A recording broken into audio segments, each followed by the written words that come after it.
Welcome to our roller coaster development facility. Here you can learn about, build and test coasters to your heart's content, all without having to worry about finances and whatnot. I'm not entirely sure how that works. I think Cynthia has found some kind of tax loophole. Right, I'll leave you in Eugene's capable hands. There is literally nothing he doesn't know about coasters. Thank you, Mr. Thompson. You are quite correct. And yet love, however, remains a mystery. Now, when guests ride a coaster, their experience will be determined by how exciting it is, how much fear it causes, and how much nausea they experience during the ride. You can see these ratings in the Testing tab.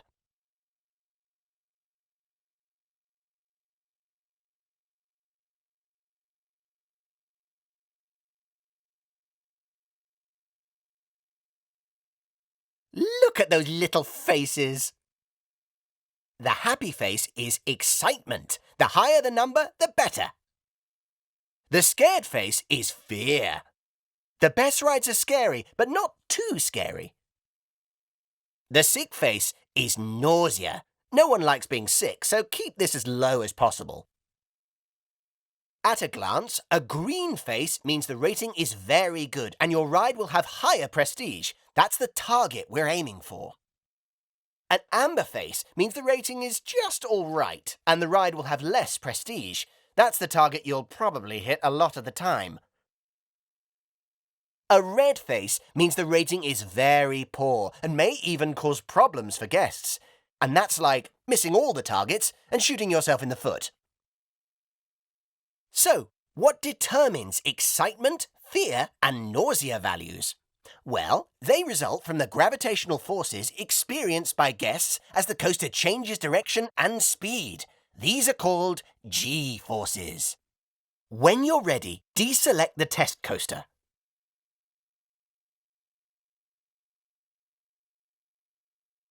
First, some basics. Every coaster needs a station where guests can get on and off. Different coaster types allow for different methods of propelling their trains. The most common method uses a chain lift to raise the coaster train up so that when it crests the top of the hill, gravity pulls it down and whooshes it around the track. Travelling down the first drop, the train will normally reach its fastest speed. It's a great way to start building excitement. Left and right turns in the track cause lateral G-forces that induce nausea in guests. By banking the track as it turns, you can change the force from lateral to vertical, pushing the rider down into their seat and making the turn a lot more comfortable. Cresting hills that generate just enough upward G-force will make guests feel like they're rising up out of their seats. This feeling of weightlessness, called airtime, provides maximum excitement to guests, with just the right amount of fear too. Finally, the circuit is complete as the track connects to the other side of the station. It's important that the train has enough speed to make it back to the station, but not so much that it has to brake suddenly, causing nausea. It's a lot to take in, isn't it?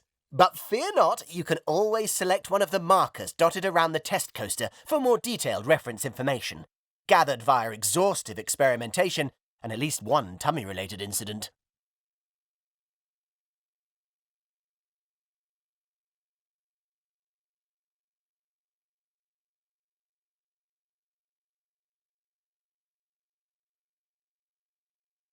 Look at all that high-quality information. I really do spoil you. Okay, once you've taken everything on board, simply close this marker and we'll continue. That concludes the non-interactive portion of my presentation, for which you will now receive a bronze star. Very nice.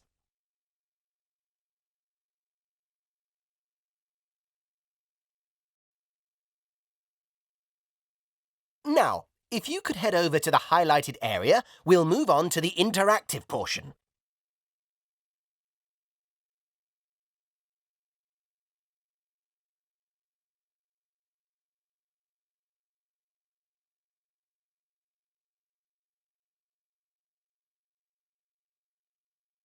Good news! It's finally time to get your hands dirty, metaphorically, obviously, and construct your very own coaster. Now, it's probably a good idea to start out by trying to copy the test coaster. After all, its design is simple but effective. You can start by opening the Coaster browser and selecting a coaster to build. Luckily, there's a coaster in there that's just perfect for our needs, so let's build that one.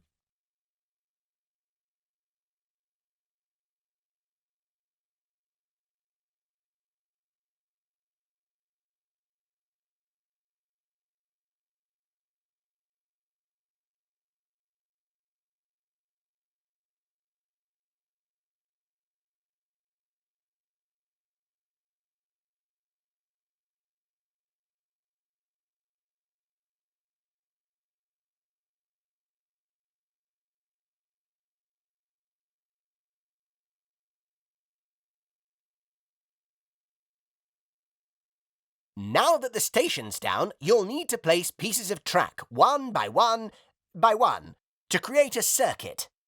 Start by building a chain lift high into the air, then switch to standard track pieces and create a thrilling ride back to the station. There are plenty of other options for you to explore in the settings, but I'll keep quiet and let you have the fun of experimenting. Plus, it's been 15 minutes, so I'm due a union-mandated cup of tea.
You've completed your first track. Please let me be the first to offer you my warmest congratulations. Oh, and this silver star.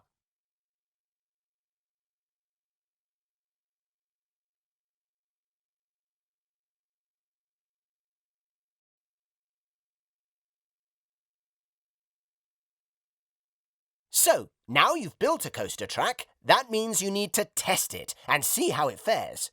But before you do, you should familiarize yourself with the tools you can use to analyze its performance. Select the Testing tab of your new coaster.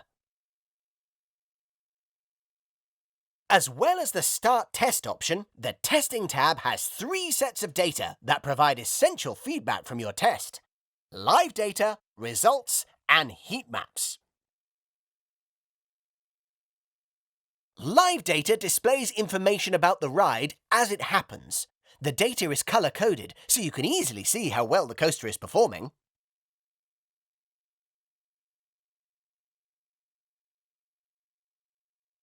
Results give you a fascinating insight into the ride as a whole. There's all sorts of interesting data in there. Heat maps let you view data directly on the track, allowing you to pinpoint issues more precisely.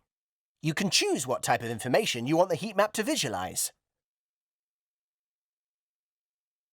Right, When you're ready, feel free to start a test. Don't worry, you can stop and start this test at any point. But more incredibly, you can actually edit your coaster track while a test is running. Heavens, imagine being on one of the trains while that was happening. Oh, and don't forget, you can switch heat maps between E, excitement, F, fear, and N, nausea, as well as the various G-forces, to see how your coaster is performing.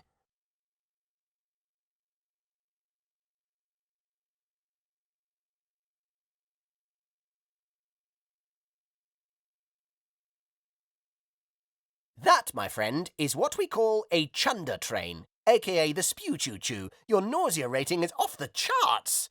Check that your train isn't making any sudden changes of direction at high speed, because that's a surefire way to make riders ill.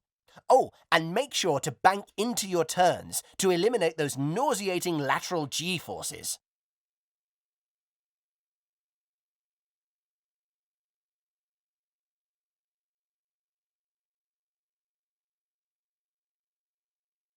Look, I like scary rides, but even I wouldn't get on that thing.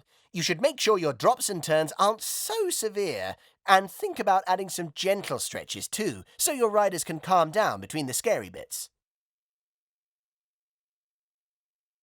Sadly, your coaster didn't manage to finish a complete circuit. My advice is to make sure that the first drop is big enough to generate enough momentum to carry the train all the way round to the station. Although, you may need to revisit other aspects of the design too.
OK, that's better. Or worse, I'll be honest, I forget your previous results. But I'm sure that if you just keep checking those heat maps and refining your track design, then before you know it, you'll have a successful coaster.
Look, I like scary rides, but even I wouldn't get on that thing. You should make sure your drops and turns aren't so severe, and think about adding some gentle stretches too, so your riders can calm down between the scary bits.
Sadly, your coaster didn't manage to finish a complete circuit. My advice is to make sure that the first drop is big enough to generate enough momentum to carry the train all the way round to the station. Although, you may need to revisit other aspects of the design too. Sadly, your coaster didn't manage to finish a complete circuit. My advice is to make sure that the first drop is big enough to generate enough momentum to carry the train all the way round to the station. Although, you may need to revisit other aspects of the design too.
Okay, that's better.